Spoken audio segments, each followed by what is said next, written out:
Hi, welcome to my channel. My name is Miranda and I'm Mrs. Thinking of a Master Plan. And I am here with part 2 of our New Year's resolution / goals series. And in this edition, we are going to talk about barriers to meeting our goals. And I think this is important to talk about just so I can have some dialogue about challenges that I've had or am having, and at the same time, provide you with some information. So before I get started, if you find the video helpful, if you enjoy any part of the video, make sure you thumb it up for your girl. Comment below and let me know what are some of the barriers you've had in terms of reaching your goals. And last but not least, I would like to invite you to join me and the members of Team Bella. How do you do that? You simply hit that subscribe button, which is below this video, along with that notification bell, and boom, boom, bam. Just like that, you are a part of the team. In the last video, we talked about some of the common resolutions or goals that people set for themselves at the beginning of the year. We talked about where the one word of the year concept came from.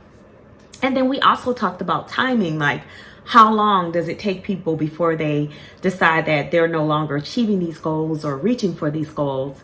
And also, I promised that in this video, we would talk about barriers. So some of the common barriers are definitely time.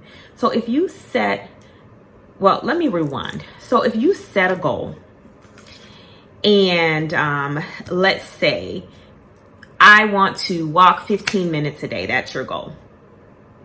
Now that is a habit goal. You're going to have to get into a routine or a habit in order to reach that goal.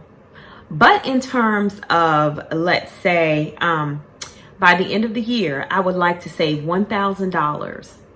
That is an achievement goal, meaning that at the end of the goal, you want to achieve something. And the other goal, which is a habit goal, is something you want to incorporate or change about your daily routine or something that you're already doing. So you have to determine what type of goal it's going to be. Some goals are just not SMART goals.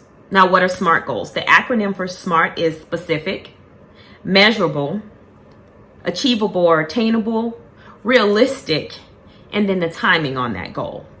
So the timing is 365 days, right? But is it realistic to set one of your goals to be a millionaire by the end of the year if you're a thousandaire right now? It just isn't. So you want to make sure that your goals are specific and you can measure, and you want to make your goals something that is achievable. I'm not saying don't make it a lofty goal, but don't make it too lofty. Or if you do set a lofty goal, make sure that your expectation is reasonable. Some of the things and the reason why people fail, some of the things are timing, okay? Procrastination. You procrastinate. Sometimes in achieving our goals, we are our own worst enemies because we decide that we are afraid, we have other things to do, you don't have time to devote to the goal. Of course, you're not going to achieve your goal if you put obstacles in your own way. Some people have a fear of success or failure, either one. Like, if I'm successful, how's that going to change my life? Oh my goodness, I'm sorry, my hair is like in my eye. I'm not going to be able to do ABCD now because my life is going to change like this because I'm going to be successful. Or maybe it's just a fear of failure. So you're afraid to fail, so you never start, even though it may really be a good goal. Some goals that you have require support. So if you don't have that good support system, that can also be a barrier and a cause of you not to achieve your goal. All right. Comparison. Your journey and someone else's journey are two different journeys. What's for you is for you. What's for me is for me. And I can't compare them.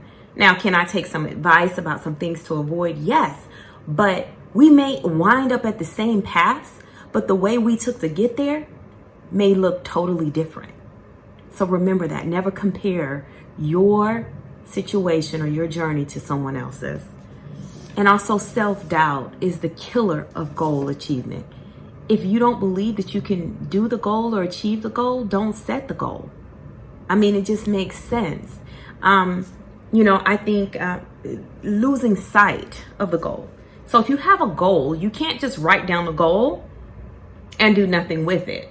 So I think in terms of, setting goals, or especially New Year's goals, I think it's very important to sit down and really, really focus. Like if your goal is to start your own business, what is your plan to get there?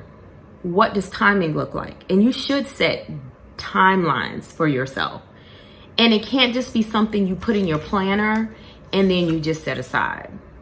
It totally is going to have to be an instance where you write the goal down and you work the goal. You have to work the goal, or you won't even succeed out the gate. You won't succeed. There's no way that you can succeed if you just write it down and do nothing. Okay? Even when you're choosing your one word that you're focusing on, you need to put somewhere in your routine what you're doing that day in terms of meeting that goal. It has to stay in your forefront. If it's over here in your peripheral, it's easy to get behind you. So you need to bring it here.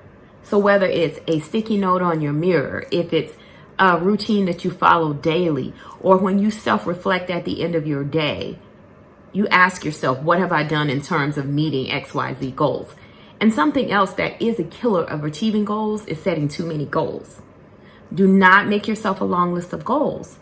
Make yourself small goals that you can make incremental improvement on to achieve those goals. The smaller they are, the more attainable they are. Like for me, for 2020, one of my goals is to really, really work on paying off some debt. That's something I'm going to have to work on every day, because it's easy to get some more debt. You could just be on Instagram minding your own business and bam, here's an ad for something that you need. And then you go and you swipe that plastic, or you type in those numbers from the plastic, and boom, you got more debt, and you're getting it delivered to your house before you know it, right? So it's something that I'm going to have to work on a daily basis. Like I am really, when I'm looking at reducing my debt, I'm also writing down steps that I'm going to take to avoid getting in more debt. Okay, because you don't want to just pay off debt and then you still got debt because you're still making debts. No, pay off debt to be debt free is the goal, right? So, those are some things I'm putting in place. I'm putting some things that will give my goal a foundation. Like I'll have a chance. So my budget review is very critical. Looking at where I am week over week with reducing debt. Increasing my savings. What did I do? Because those two go hand in hand. So what did I do this week in order to add money to savings? Like I have an allowance, right? And I'm proud to say that my allowance has been increased for next year. It's not $25 a week. It's $50 a week. Go hubby. Thank you, Mr. Master Plan. Appreciate it. Really appreciate it. But, the point is do I have to use it? And if I don't use it, can I set it aside and save for something? I really, really want to be laser focused on that. And that is one of my major goals. I'm not setting any other goals. That's my goal for 2020, is to reduce my debt and increase my savings. And that is the goal that I'm going to work on. A secondary goal is to lose weight, but it's not primary, and I'm not pushing it. I've already started on it. And so I'm going to try to continue to move forward in that journey. But it's not one that I'm going to write down as my major goal. That's just something I want to do for myself, but the debt payoff is to benefit my whole entire family and, still live the lifestyle that I live. I like to be comfortable. I want to continue to do that. I'm not going to, start wearing sackcloth and, holy sneakers, but, at the same time, that is a goal that will benefit not only me, but my family. So I think in terms of removing barriers to your goals, you need to do some self-reflection, because a lot of these barriers that I talked about, they are barriers from self. Okay, self-doubt, that's all about you. Support, you have to be a good person for people to want to support you. So that's still all about you. Comparison, that's about you. Fear, that's about you. And making time and procrastination, that's all about you. My mother said to me a couple of weeks ago, we were talking about a goal that I had, and I told her, "Oh, Mom, I'm gonna do it." And you know what? She was like, "Well, why do you procrastinate?" Procrastination is a sign of is a self-control problem, because that's something you're not controlling things about yourself and things around you in order to accomplish this goal. And it was like, wow, light bulb, self-control, once again, self. So the barriers to meeting your goals, most of them have to do with you or me, myself. I'm the barrier. I'm not focused. I'm self-doubting. I'm procrastinating. And because I haven't been a good person, I probably don't have any support system. An accountability partner is definitely needed when achieving goals.